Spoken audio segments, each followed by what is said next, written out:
ایک مرتبہ اللہ کے نبی حضرت عیسیٰ علیہ السلام اپنے ساتھیوں کے ساتھ چل رہے تھے۔ اتنے میں آپ کے حواریوں نے کہا، اے عیسیٰ ابن مریم، کیا آپ کا اللہ آسمان سے کھانا اتار سکتا ہے؟ تو یہ سن کر اللہ کے نبی عیسیٰ علیہ السلام نے فرمایا، اے لوگو، اگر تم مومن ہو تو اللہ سے ڈرو۔ تو انہوں نے کہا، ہم تو اپنے ایمان کی تازگی کے لیے عرض کر رہے ہیں تاکہ ہم اللہ کی قدرت کو دیکھیں اور پیٹ بھر کے کھانا کھا کر اپنے ایمان کو بڑھائیں، اور وہ لوگ جو کفر پر ہیں ان کا ایمان بھی آپ پر ہو جائے۔ بس یہ سن کر اللہ کے نبی حضرت عیسیٰ علیہ السلام نے ہاتھوں کو بلند کیا اور اللہ کی دربار میں دعا مانگی کہ اے اللہ، ہمارے لیے آسمان سے دسترخوان اتار تاکہ ہمارے اور آنے والے لوگوں کے لیے یہ نشانی عید بن جائے۔ بے شک تو بہترین رزق دینے والا ہے۔ بس اللہ نے جیسے ہی حضرت عیسیٰ کی دعا سنی تو فرمانے لگے،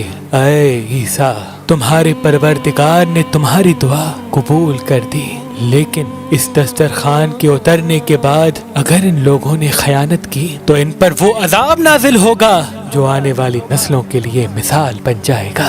ابھی یہ الفاظ مکمل ہو ہی رہے تھے کہ اتنی دیر میں آسمان سے فرشتے دسترخوان اتار کے لے آئے، جس میں 7 مچھلیاں اور 7 روٹیاں تھیں۔ بعض روایتوں میں ہے کہ آسمان سے مچھلی اور گوشت اترا، اور کچھ روایات میں کہ ایک بڑی مچھلی خوب پکی ہوئی اور قسم قسم کی سبزیاں اور روٹیاں دسترخوان پر موجود تھیں، اور ایک روٹی پر روغن زیتون، ایک پر شہد، ایک پر گھی، ایک پر پنیر اور ایک پر گوشت کی بوٹیاں تھیں۔ بس جیسے ہی حضرت عیسیٰ کے حواریوں نے اس نورانی دسترخوان اور روٹی کو دیکھا تو ان میں سے ایک، جس کا نام شمعون تھا، جو اپنی قوم کا سردار تھا، کہنے لگا کہ اے روح اللہ، کیا یہ دسترخوان دنیاوی کھانوں میں سے ہے یا آسمانوں کے؟ اللہ کے نبی عیسیٰ علیہ السلام نے فرمایا، یہ دسترخوان نہ دنیا کے کھانوں میں سے ہے نہ آسمانوں کے، بلکہ تمہارے پروردگار نے ابھی ابھی ایجاد کر کے تمہارے لیے اتارا ہے۔ پھر آپ فرمانے لگے،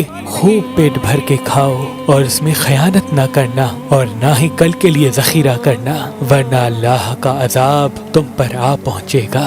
لیکن افسوس، وہ لوگ اس کھانے میں خیانت بھی کرتے ہیں اور کل کے لیے تھوڑا تھوڑا چھپانا بھی شروع کر دیتے ہیں۔ بس جیسے ہی رات ہوئی سب پیٹ بھر کے سوتے ہیں اور اللہ کا عذاب ان پہ آ جاتا ہے۔ اب جیسے ہی سورج طلوع ہوا تو ان میں سے کچھ خنزیر تو کچھ بندر بن جاتے ہیں اور ادھر ادھر بھاگنا شروع کر دیتے ہیں اور اپنے آپ کو نوچتے رہتے ہیں۔ اللہ کے نبی حضرت عیسیٰ علیہ السلام نے جب ان کو دیکھا تو اللہ سے دعا کی، تو یوں تیسرے دن وہ سارے اللہ اور اللہ کے نبی کے نافرمان دنیا سے مر کے فنار ہو گئے۔ بے شک اللہ کے نافرمان کا یہی حشر ہوتا ہے۔